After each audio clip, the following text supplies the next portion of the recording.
तो इसमें पढ़ेंगे हम जनसंचार। जनसंचार क्या होता है? सबसे पहले पढ़ेंगे संचार।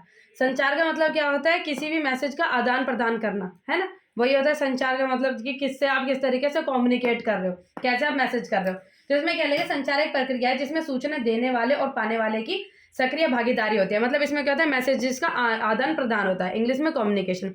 अगर आप किसी को मैसेज भेजे, अगर आप सिर्फ इसमें क्या है, अगर जैसे किसी भी एक कोई व्यक्ति ना हो, भेजने वाला ना हो, तो संचार कैसे होगा? और उसको मैसेज को लेने वाला ना हो तो कैसे संचार होगा? ठीक है, तो संचार का मतलब क्या होता है? मैसेजेस का आदान प्रदान, जिसको कहते हैं, मतलब आदान प्रदान कह सकते हैं आपकी मैसेजेस का, ठीक है, इसको कहते हैं संचार। अब हाँ, अब आते हैं आपके संचार के तत्व। जो संचार है वो कितने प्रकार के होते हैं? संचार जो है वो कितने प्रकार के होते हैं? आप जो संचार है वो किस प्रकार से करते हैं, कैसे, किस तरीके से होता है? सबसे पहला होता है आपका सांकेतिक, सांकेतिक होता है। सांकेतिक संचार में क्या करते हैं आप? क्या बोलकर नहीं, ना लिखकर, आप संकेत के द्वारा किसी से कम्युनिकेट करते हो, संकेत से बात कर रहे हो। अब जैसे हम भाई किसी को बुलाते हैं, ऐसे ऐसे करके, भाई इधर आ, ऐसे करके इशारों से जिससे बात करना, उसको कहते हैं सांकेतिक। संकेत करके हम उसको उससे कम्युनिकेट कर रहे हैं, उसको कहते हैं सांकेतिक जो संचार होता है। फिर आता है आपका मौखिक। मौखिक से ही भाई पता चल रहा है, मुंह से बोलने वाला संचार, जो हम बोल के, जैसे हम बोल रहे हैं, मैं और आप बोलेंगे तो हम क्या कहते हैं? मौखिक संचार, उसको कहते हैं मौखिक संचार। फिर होता है अमौखिक। अमौखिक का होता है जिसमें बोलने वाला भी होता है और साथ में सांकेतिक भी होता है। जैसे कि हम नमस्ते करते हैं, नमस्ते आपने देखा होगा, साथ में नमस्ते तो करते हैं लेकिन हम एक्सप्रेशन भी करते हैं, पैर भी ऐसे, हाँ, नमस्ते ऐसे कर, पाए लागू ऐसे भी कहते हैं, और पैर भी छूते हैं, है ना, इसको कहते हैं हम अमौखिक संचार। फिर आ जाता है हमारा मौखिक के बाद अंत व्यक्ति। अंत व्यक्ति संचार, अंत व्यक्ति संचार का मतलब होता है जब व्यक्ति खुद अपने आप से बात करता है, खुद से बात करना, उसको कहते हैं अंत व्यक्ति संचार। तो लिखे नहीं था। फिर आता है अंतर व्यक्ति संचार। अंतर व्यक्ति संचार होता है जैसे अब मैं आपसे बात करूं, मैं अपनी कोई भी फीलिंग्स है, कोई बात है, मैं आपसे बात करूंगी, उसको कहते हैं अंतर व्यक्ति संचार। फिर आता है आपका समूह संचार। समूह संचार जैसे ग्रुप्स वगैरह जिसको कहते हैं, साथ झुंड में जैसे बात करना, कोई ग्रुप बना लेना, समूह में बात करना, उसको कहते हैं समूह। फिर आता है आपका जनसंचार, जो जिसका हमारा टॉपिक है, जिसको कहते हैं जनसंचार।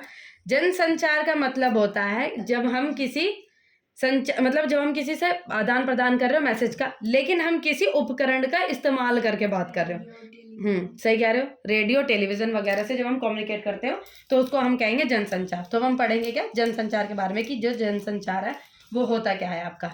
जनसंचार में जब हम किसी से मैसेजेस का आदान प्रदान करते हैं और साथ में किसी भी उपकरण का इस्तेमाल करके, जब हम किसी भी उपकरण का इस्तेमाल करते हैं, जैसे आपने कहा एग्जांपल दो, रेडियो, टीवी, सिनेमा हॉल, इस तरीके से हम उसको कहेंगे जनसंचार। और अब तो आप इंटरनेट भी देख सकते हो, इंटरनेट से भी हम कम्युनिकेट कर सकते हैं, जैसे सोशल मीडिया देख लो, है ना, उससे भी हम क्या कर सकते हैं, जनसंचार करते हैं। फिर अब जनसंचार की विशेषताएं क्या होती है, महत्व क्या होते हैं, ठीक है, जो जनसंचार है उसके महत्व क्या होते हैं, इंपॉर्टेंस भाई बताओ क्या होते हैं महत्व। जनसंचार के लोगों तक जो बात है वो पहुंच जाती है, पहुंच तो जाती है, लेकिन कितने सारे लोगों तक पहुंच जाती है ना, एक ही चीज से बहुत सारे लोगों तक मैसेजेस पहुंच जाता है। और देखो जनसंचार का महत्व क्या होता है कि हम बहुत ज्यादा लोगों तक मैसेज जो है, बहुत ज्यादा लोगों तक अपनी कोई बात है वो अगर पहुंचाना चाहते हैं तो बहुत ज्यादा लोगों तक मैसेज जो है पहुंचा सकते हैं, मनोरंजन भी होता है, कम समय में पहुंचा सकते हैं। अब हमें कम समय, हम क्या है, अगर कोई भी एक पोस्ट या फिर कोई भी चीज़ अगर उस पर डाल दे, सोशल मीडिया पे डाल, तो अपलोड हो जाएगी भाई, वो क्या हो जाएगा, लोगों से कम्युनिकेट हो जाएगा। फिर क्या होता है, हमें इस तरीके से कोई सूचना मिलती है, जैसे सरकार है वो किसी तरीके की कोई सूचना देना चाहती है, तो क्या है, हमें रेडियो टीवी के माध्यम से वो सूचना हम लोगों को दे सकती है। और क्या होगा इसमें कि लोगों के पास, मतलब लोगों को सारे ज़्यादा चीज़ों को जागरूक करना, लोगों को जागरूकता हो जाएगी चीज़ों के बारे में, कि भाई हम लोगों, मतलब किसी भी तरीके की अगर हमें इंफॉर्मेशन लेनी हो तो हम इन सब चीज़ों से ले सकते हैं। काफी लोगों तक कम संसाधन और तुरंत नहीं मिलता। और इसमें क्या हो जाए फीडबैक, निगरानी। हाँ निगरानी वाला। और इसमें क्या होता है तो फीडबैक का मतलब होता है रिप्लाई।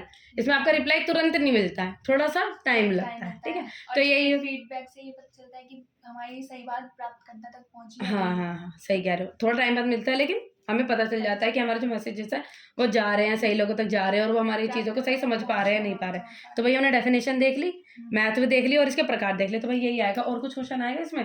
और भाई कार्य क्या होते हैं, जनसंचार का मतलब होता है इसका क्या काम होता है। जनसंचार का मतलब होता है किसी भी तरीके की हमें सूचना देना, हमारी मदद करना, हम लोगों को शिक्षित करना। और हाँ मनोरंजन सबसे इम्पोर्टेंट साधन है, मनोरंजन करना सबसे इम्पोर्टेंट चीज़ है, जो मनोरंजन हम लोगों का मनोरंजन करती है, ठीक है। और निगरानी रखना, ठीक है। चलो।